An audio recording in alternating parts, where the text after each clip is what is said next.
Assalamualaikum warahmatullahi wabarakatuh. Perkenalkan, nama saya Sustiawati dari Pendidikan Fisika.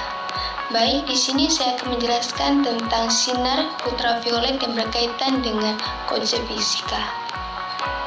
Sinar ultraviolet yang biasa kita sebut sinar UV merupakan gelombang elektromagnetik yang memiliki panjang gelombang lebih pendek dari cahaya tampak, tetapi lebih panjang dari sinar X. Sumber utama sinar UV adalah matahari, di mana sebagian besar radiasi UV diserap oleh lapisan ozon, tetapi sebagian kecil mencapai permukaan bumi dan dapat berdampak pada kesehatan manusia serta lingkungan.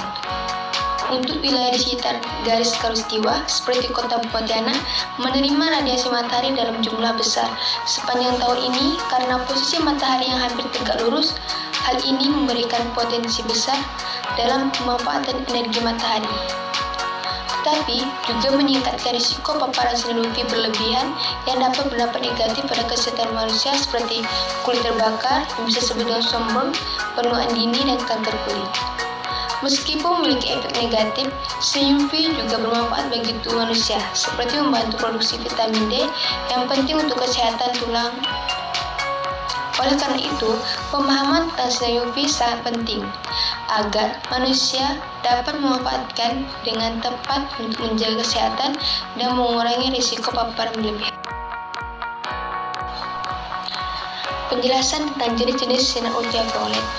Radiasi matahari yang mencapai bumi tidak semuanya lolos dari atmosfer, karena sebagian besar diserap oleh lapisan pelindung atmosfer. Namun, beberapa jenis radiasi tetap dapat mencapai permukaan bumi dan berinteraksi dengan makhluk hidup. Berdasarkan panjang gelombangnya, sinar ultraviolet atau sinar UV dikategorikan menjadi 3 jenis utama. Yang pertama yaitu sinar UVA dengan panjang gelombang 320-400 yang paling banyak mencapai permukaan bumi, memiliki energi lebih kecil tetapi dapat menembus kulit dan menyebabkan kerusakan secara perlahan seperti penuaan. Yang kedua yaitu sinar UVB dengan panjang 290-320. Sebagian besar disaring oleh atmosfer, tapi masih dapat mencapai bumi dan menyebabkan kerusakan lebih serius seperti kulit terbakar, peradangan, serta mutasi genetik yang dapat berujung pada kanker kulit. Yang ketiga yaitu ada sinar UVC dengan panjang 10-290, memiliki energi terbesar dan sangat berbahaya bagi kehidupan, tetapi hampir seluruhnya diserap oleh atmosfer sehingga tidak sampai ke muka bumi. Dengan memahami jenis-jenis sinar UV ini, manusia dapat lebih waspada terhadap efeknya serta mengambil langkah-langkah perlindungan yang sesuai untuk mengurangi dampak negatif. Untuk sinar ultraviolet memiliki manfaat dan dampak negatif bagi manusia. Adapun manfaat sinar UV yaitu membantu produksi vitamin D yang berperan dalam penyerapan kalsium untuk kesehatan tulang dan pencegahan osteoporosis. 2. Digunakan dalam dunia medis yaitu untuk mengobati penyakit kulit tertentu. Yang ketiga ada sinar UVC dimanfaatkan untuk sterilisasi dengan membunuh bakteri dan virus pada air dan peralatan medis. Adapun dampak negatif sinar UV yaitu yang pertama, dampak pada kulit. Paparan berlebihan dapat menyebabkan kulit terbakar, sunburn, penuaan dini, serta kanker kulit akibat mutasi sel. Yang kedua ada dampak pada mata, yaitu radiasi UV terus-menerus dapat merusak lensa mata menyebabkan katarak, serta mengurangi kejernihan penglihatan. Yang ketiga itu ada dampak pada sistem kekebalan tubuh, yaitu ada paparan UV berlebihan dapat melemahkan sistem kekebalan, membuat tubuh lebih rentan terhadap infeksi penyakit.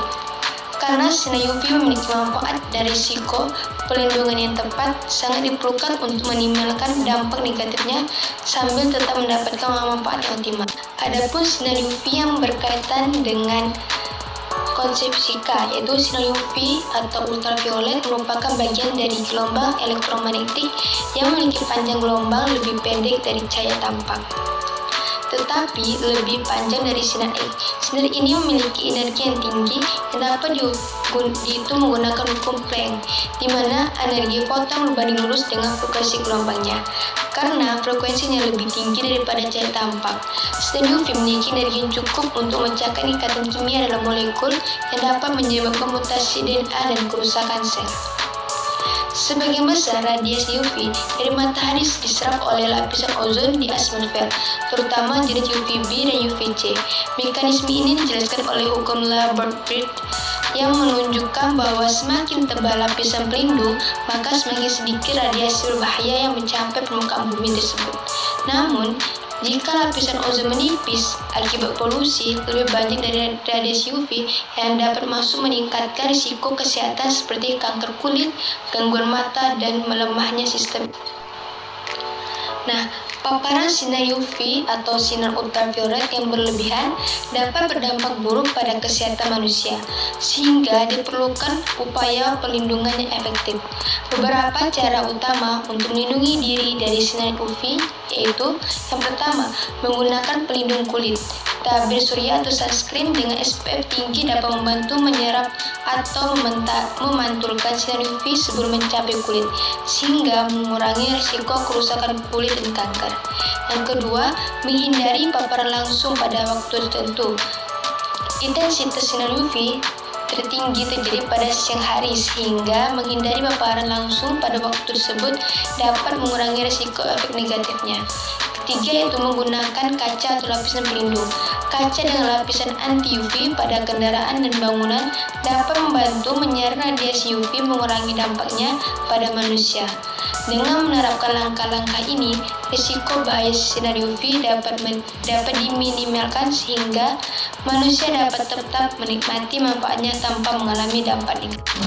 Nah, dengan memahami sifat dan dampak sinar UV, kita dapat mengambil langkah-langkah perlindungan yang tepat untuk mengurangi risiko paparan berlebihan.